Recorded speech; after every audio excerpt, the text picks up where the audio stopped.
एक ऐसा नाम जिससे इतिहास कांप उठता है, एक तानाशाह जिसने लाखों मासूमों की जान ले ली। लेकिन क्या आप जानते हैं, एडोल्फ हिटलर कभी एक आम बच्चा था जो गरीबी और असफलता से जूझ रहा था। फिर ऐसा क्या हुआ कि यह मामूली लड़का बना इतिहास का सबसे क्रूर शासक। कैसे उसकी नफरत ने पूरी दुनिया को जंग में झोंक दिया, कैसे उसकी साजिशों ने 60 लाख यहूदियों का नरसंहार किया, कैसे उसने मीडिया को हथियार बना लिया और झूठ को सच में बदल दिया। लेकिन भारत से उसकी क्या दुश्मनी थी? क्या वह भारतीयों को हीन मानता था? क्यों उसने महात्मा गांधी का मजाक उड़ाया और कहा उन्हें गोली मार देनी चाहिए? क्या वाकई सुभाष चंद्र बोस ने हिटलर से मदद मांगी थी? इतिहास के इस काले अध्याय को जानने के लिए वीडियो को अंत तक जरूर देखें, क्योंकि अगर हम इतिहास से नहीं सीखेंगे तो ये गलतियां फिर दोहराई जाएंगी।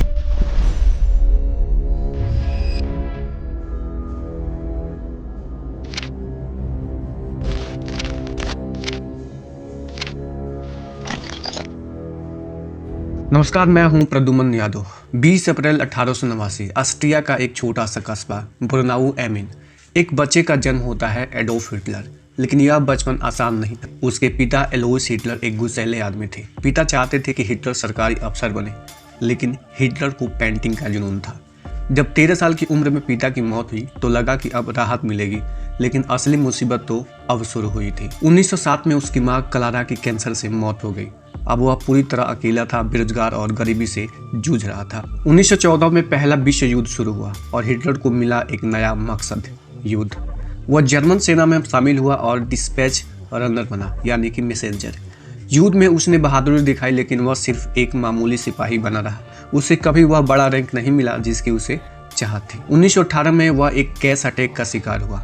जब अस्पताल में पड़ा था तभी उसे खबर मिली थी जर्मनी हार गया। यह हार हिटलर के अंदर गहरी नफरत भर चुकी थी, लेकिन इस हार के लिए वह जिम्मेदार किसे मानता था? यहूदियों को। हिटलर ने कहा कि यहूदी सिर्फ पैसे के लिए जर्मनी के साथ गद्दारी कर रहे थे। उन्होंने देश की अर्थव्यवस्था बर्बाद कर दी। लेकिन असली सच्चाई यह सिर्फ एक झूठ था जो उसने अपनी राजनीति चमकाने के लिए गढ़ा था। यही झूठ आगे चलकर सबसे खतरनाक साबित हुआ, जिसमें लाखों लोग मारे गए, जिसको होलोकास्ट कहा जाता है। होलोकास्ट नाजी जर्मनी द्वारा द्वितीय विश्व युद्ध के दौरान दिया गया एक भयंकर नरसंहार था, जिसमें लगभग 60 लाख यहूदियों की हत्या कर दी गई थी। यह हिटलर और उसकी नाजी पार्टी की एक योजनाबद्ध साजिश थी, जिसमें यहूदियों के अलावा रोमा, विकलांग लोगों, समलैंगिकों, कम्युनिस्टों और नाजी विरोधियों को भी मारा गया। हिटलर और नाजी पार्टी ने यहूदियों को जर्मनी की आर्थिक और सामाजिक समस्याओं का जिम्मेदार ठहराया। उन्होंने आर्य वंश को श्रेष्ठ मानते हुए बाकी नस्लों को हीन बताया। 1935 में न्यूरमबर्ग कानून लागू किए गए, जिससे यहूदियों को नागरिक अधिकार छीन लिए गए। उन्होंने व्यापार, शिक्षा और नौकरी से निकाला जाने लगा। यहूदियों को गेटो नाम की जगहों पर जबरन बसाया गया, जहां वे असहायक परिस्थितियों में रहने को मजबूर थे। 1941 से नाजी सरकार ने फाइनल सोल्यूशन नाम की योजना लागू की, जिसके तहत यहूदियों का पूरी तरह सफाई करने का आदेश दिया गया। लाखों यहूदियों को कंस्ट्रक्शन कैंप और डेथ कैंप में भेजा गया। यहूदियों को ट्रेन में भरकर इन शिविरों में लाया जाता था। कईयों को जिंदा गैस चैम्बर में डालकर मार दिया गया। कुछ पर अत्याचारपूर्ण मेडिकल प्रयोग किए गए, भूखा रखा गया या ठंड में मरने के लिए छोड़ दिया गया। करीब 60 लाख यहूदियों सहित 1.1 करोड़ लोगों की हत्या की गई। एडोल्फ हिटलर और नाजी पार्टी का भारत के प्रति रवैया उनकी नस्लीय विचारधारा से तय होता है। हिटलर भारतीयों को निम्न नस्ल का मानता था।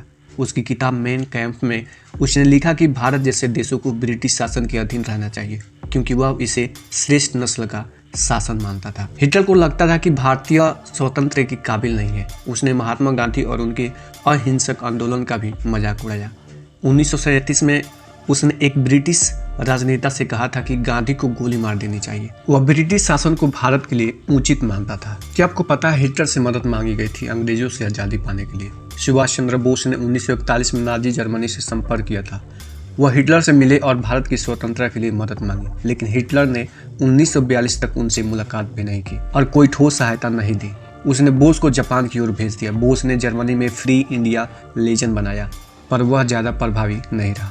द्वितीय विश्व युद्ध के अंत में यानी 1945 में मित्र देशों की सेनाओं ने जब नाजी शिविरों को मुक्त कराया तब दुनिया को होलोकॉस्ट के भयानक सच का पता चला। इसके बाद संयुक्त राष्ट्र ने 1948 में मानव अधिकारों की सार्वभौमिक घोषणा जारी की। 30 अप्रैल 1945 को जब सोवियत संघ की सेना बर्लिन तक पहुंच गई तब हिटलर ने आत्महत्या कर ली। होलोकॉस्ट इतिहास का एक काला अध्याय है जिससे यह सीख मिलती है कि नफरत और नस्लवाद समाज को कितना नुकसान पहुंचा सकते हैं। एक अच्छा नेता लोगों को सच बताता है, लेकिन हिटलर वह झूठ का बादशाह था। उसने मीडिया पर कब्जा किया, रेडियो और अखबारों को अपने नियंत्रण में ले लिया। उसने अपने झूठ को इतना बड़ा बना दिया कि लोग उसे ही सच मानने लगे। एडोल्फ हिटलर, एक नाम जिसने लाखों जिंदगियां खत्म कर दी, लेकिन उसकी कहानी हमें क्या सिखाती है? झूठ और नफरत का खेल ज्यादा दिनों तक नहीं चलता। सत्ता के नशे में चूर यह आदमी अंत में खुद ही मिट गया। तो दोस्तों, इतिहास से सीखे ताकि यह फिर कभी ना दोहराया जाए। अगर आपको यह वीडियो पसंद आया हो तो लाइक करें, शेयर करें और चैनल को सब्सक्राइब करें। धन्यवाद।